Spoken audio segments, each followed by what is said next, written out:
Les grands rendez-vous de l'actualité sportive, c'est ici, en même temps, mes sportifs. Bonjour et bienvenue à suivre cette nouvelle session de formation sportive sur Kivu Morning Post qui sera censée essentiellement sur la Cannes. Comme vous le savez très bien, amis sportifs, c'est à partir d'aujourd'hui que démarre le demi-finale de cette compétition. Dans cette émission, nous allons revenir sur les chances de qualification de chaque équipe parce que le Sénégal, l'Égypte, le Nigeria et le Maroc, ces quatre formations sont les seules qui restent encore en liste pour savoir qui va succéder donc à la Côte d'Ivoire, vainqueur de l'édition précédente et déjà éliminé. Alors pour en parler, Eloi Mugabe est avec nous. Eloi, bonjour et bonne arrivée. Merci beaucoup, Michael, et bonjour. La demi-finale de la Coupe d'Afrique des Nations Maroc 2025 démarre aujourd'hui. Nous sommes presque à la fin de cette grande fête du football africain qui a commencé depuis le 21 décembre dernier. Et aujourd'hui, on aura Sénégal, Égypte et Nigeria, Maroc. Quelles sont tes impressions sur ces deux derniers matchs avant la finale? Bien, ces deux derniers matchs du dernier carré, comme on a toujours l'habitude de les appeler, ce sont des rencontres qui promettent, du spectacle, en tout cas avec ces quatre équipes qui contiennent déjà le dernier vainqueur du Ballon d'Or africain. Tous les derniers depuis, je pense, 2018 sont dans les derniers carrés. Donc, Oui, c'est, Lokman, oui, oui. C'est donc un moment unique pour eux de montrer voilà, de quoi ils sont capables. Et ça va vraiment commencer ce soir dès 19h, comme tu étais en train de le dire. à ce stade de la compétition, on peut dire qu'il n'y a plus de favoris. Non, non, il n'y a plus de grands favoris. Toutes les équipes qui sont déjà dans ces derniers carrés l'ont mérité. Ils ont travaillé dur pour arriver là. Donc, l'équipe qui va se comporter de la meilleure de façon va aller déjà en finale et attendre déjà la finale. Toujours on a l'habitude de le dire, la finale ne se joue pas, elle se gagne. Donc, toutes les équipes qui sont dans ces derniers carrés sont favorites, mais il n'y aura qu'un seul vainqueur, voilà. Il n'y aura qu'un seul vainqueur, ça sera entre le Sénégal, l'Égypte et le Nigeria, ainsi que le pays organisateur, le Maroc. Et comme je parle du Maroc, à ce stade de la compétition, on peut dire que le Maroc, c'est le petit poussin de ce dernier carré, parce que si on regarde bien les statistiques, la dernière fois que le Maroc avait atteint ce stade de la compétition, c'était il y a très longtemps, alors que le Nigeria a joué la finale de la saison lors de l'édition précédente et il a été vainqueur de la compétition en 2013 en Afrique du Sud. Il y a l'Égypte qui a été en finale en 2021 et qui a gagné la compétition la dernière fois, c'était en En 2010. Il 2010. y a le Sénégal qui a été vainqueur de l'édition en 2021. Donc on peut dire que pour l'instant, le Maroc est le petit poussin de ces derniers carrés. Oui, exactement. Le Maroc, compte tenu de cette petite histoire que vous venez de nous raconter, c'est le petit poussin voilà, de ces derniers carrés. Mais c'est là, je pense que les adversaires de cette équipe, surtout les Nigérias qui vont déjà l'affronter en demi-finale, ne doivent pas vraiment se fier À l'histoire. à cette histoire. Parce que le Maroc joue déjà à domicile. On l'a vu contre le Cameroun Ils ont élevé les niveaux, oui. en quart de finale. Ils ont vraiment élevé les niveaux. Donc, c'est vraiment un match aussi qui va nous montrer voilà, s'ils ont vraiment, s'ils vont continuer, voilà, s'il y a eu continuité sur les niveaux qu'ils ont affichés contre les Cameroun. Donc, les Nigériens ne doivent pas tenir compte de l'histoire.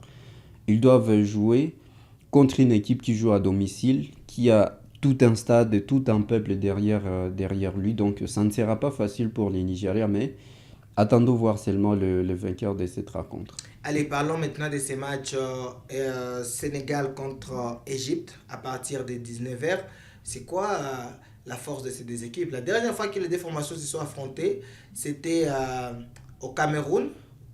C'était en 2021, si je ne me trompe pas, en finale, lorsque le Sénégal avait battu le Nigeria, plutôt l'Égypte, L'Égypte. à la séance de tir au but. Est-ce qu'on peut dire que l'Égypte va aborder ces matchs avec un esprit revanchard? Je pense que oui, parce que c'est aussi voilà, le moment le plus important, si je dois dire, de prendre sa revanche, c'est d'aller directement en finale. Éliminer cette équipe sénégalaise serait vraiment une très grande chose de la part des Égyptiens qui cherchent aussi voilà, ces trophées depuis très longtemps. Depuis 2010. Depuis 2010, ça fait déjà, nous allons dans la 16e année, donc c'est vraiment un trophée que les Égyptiens cherchent et courent derrière depuis très longtemps. Et je pense que ça va passer par ces matchs, mais ça ne sera vraiment pas facile parce que nous avons vu les Sénégal depuis quelques années. C'est une équipe qui représente vraiment très bien le continent africain sur le plan mondial. Lors des éditions de la CAN, les Sénégal, c'est une équipe qui se porte toujours très bien. Donc les Égyptiens auront fort à faire face aux Sénégalais. Mais si on regarde les parcours du Sénégal, il n'y a pas eu vraiment des grands adversaires, si on peut le dire. Parce que si vous regardez en phase des poules, il y avait que la RDC, si on peut parler vraiment des adversaires costauds, il y avait que la RDC. En huitième, ils ont affronté le Soudan. En quart de finale, ils ont affronté le Mali qui a été d'ailleurs amoindri.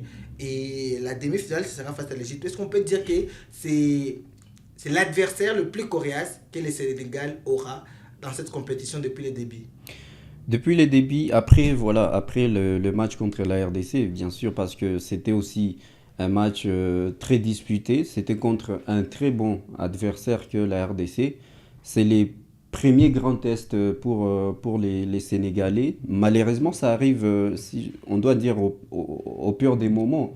Parce Demi-finale. que la demi-finale, c'est un seul match, vous les ratez, vous êtes C'est- éliminé directement. Donc, ça sera vraiment très, très, très difficile aussi pour les Sénégalais. Mais je pense que c'est une équipe, c'est un groupe déjà qui a déjà affronté beaucoup de choses ensemble, beaucoup de grandes formations. On les a vus lors de la dernière édition, on les a vus en Coupe du Monde 2022. C'est une équipe qui vient voilà, qui a passé beaucoup de moments ensemble. Je pense que cela ne sera pas vraiment un problème affronter l'Égypte à cette étape de la compétition. Et l'Égypte qui revient d'une victoire très précieuse face à la Côte d'Ivoire, le tenant du titre.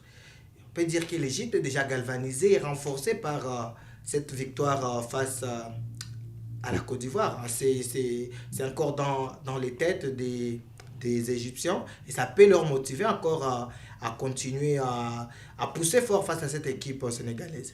Exactement, ça peut être une source de motivation. Éliminer l'équipe tenante du titre, ce n'est jamais une chose facile.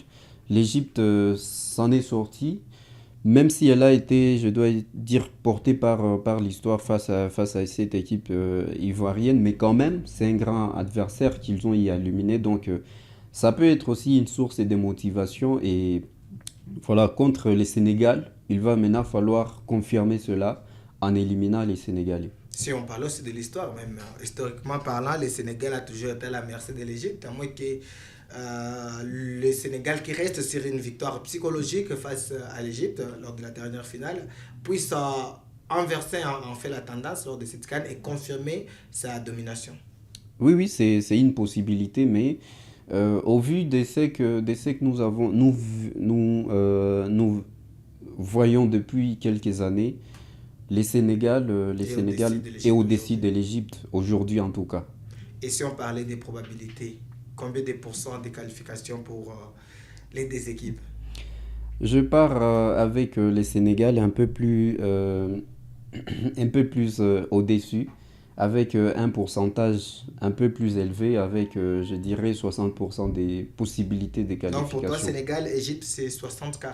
Exactement. On verra bien ce que ça va donner. C'est aujourd'hui à partir des 19h, chers amis sportifs. 19h, Sénégal contre Égypte. Abordons maintenant ces deuxième matchs. Nigeria contre Maroc. À l'heure actuelle, le Nigeria, c'est la meilleure équipe de la compétition. Il n'y a pas photo. Il n'y a pas photo, le Nigeria avec déjà sa qualification en phase de groupe 9 sur 9 9. sur 9. lors de l'étape des huitièmes de finale 4-0 face au 4-0 Mozambique. face au Mozambique. Ils ont réussi à éliminer l'Algérie 2-0. 2-0 Ils n'ont pris en aucun but. imposant.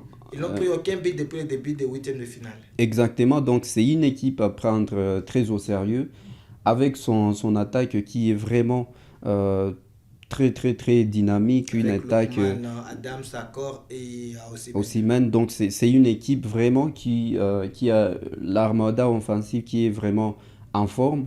Il va maintenant falloir faire face aux Marocains qui jouent à domicile, qui sont portés par un grand public. Reste à voir maintenant le vainqueur voilà, de cette rencontre. Et puis le Nigeria s'est amélioré parce qu'en phase de groupe, on leur reprochait quelques défensives. Il marquait beaucoup plus, mais encaissait aussi en retour. Mais on a vu une nette amélioration depuis les débuts des quarts de finale. Ils se sont améliorés depuis le début de la phase d'élimination directe parce que contre le Mozambique, ils n'ont pris aucun but, ils ont gagné 4-0. Face à l'Algérie, qui était une équipe bien joueuse, ils ont réussi à neutraliser toutes les offensives algériennes. Est-ce qu'on peut dire que cette solidité défensive du Nigeria peut être la clé de ces matchs et peut porter le Nigeria jusqu'à la finale parce que là, ils sont déjà à la porte.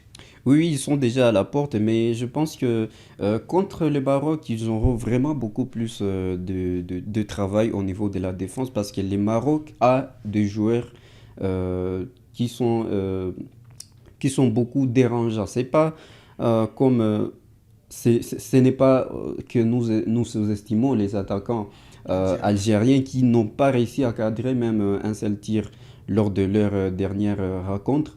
Mais face au Maroc, les Marocains sont vraiment très forts au niveau de l'attaque. Ils ont des garçons comme Abdé, qui est un excellent dribbleur.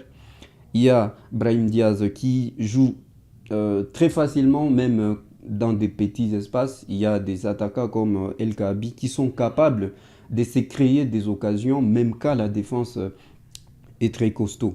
Mais voilà, le Nigeria a su améliorer ces secteurs de jeu. Il va maintenant falloir les confirmer face au Maroc si ils réussissent vraiment à neutraliser les attaques, l'attaque voilà, du Maroc. Voilà, il y aura vraiment plus des surprises, je dois dire. Le Nigeria pourra se qualifier en tout cas. Et le Maroc, qui compte dans son effectif le meilleur buteur de cette compétition, Brahim Diaz. Il a marqué dans tous les matchs où il a joué. Il a marqué contre le Mali, contre le Comore, contre la Zambie. Il a marqué contre la Tanzanie. Il a marqué contre le Cameroun. Est-ce qu'il va marquer contre le Nigeria pour continuer sa superbe série? C'est exactement de ça que je vous parlais, mon cher Michael, parce que contre les Nigeria, qui a amélioré son secteur défensif, c'est maintenant là que nous allons voir. Il y aura deux choses à voir dans ces matchs. Les côtés défensifs nigérians, mais aussi Brahim Diaz, qui est le meilleur buteur de cette compétition. Je suis sûr que le Marocain compte beaucoup sur lui pour déstabiliser cette défense nigériane qui est quasiment une forteresse. Il va maintenant falloir qu'il puisse aussi travailler beaucoup plus parce que voilà, il était euh, face à des défenses qui n'étaient pas vraiment très costauds. Maintenant, là, il a de sérieux clients. On espère en tout cas que lui aussi, il sera à la hauteur des attentes de tous les peuples marocains. Alors, le match c'est à 22h d'aujourd'hui, Nigeria contre Maroc. Si on part aussi des probabilités, combien de pourcents tu donnes de chances à la qualification à ces deux équipes? Au vu de ce que le Nigeria a prouvé depuis le début de cette compétition, le Nigeria, de ma part aussi favori avec un pourcentage un peu plus élevé que celui que j'ai donné aux Sénégalais, donc 70-30. 70% des chances de qualification pour les Maroc, pour les Nigériens, 30% pour le Maroc. prédit Eloi Mugabe. On va voir ce que ça va se faire. Ça, c'est aujourd'hui à partir de 22h que le coup d'envoi de ces matchs sera donné. Alors, amis sportifs, c'est par cette note que nous mettons fin à cette émission sportive du jour.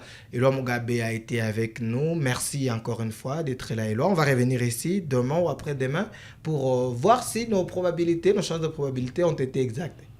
Oui, exactement, nous serons encore ensemble dans ce studio. Alors, amis sportifs, on se fait un prochain rendez-vous. C'est donc demain pour la suite des actualités sportives sur Kivu Morning Post. Portez-vous bien accompagné de nos programmes.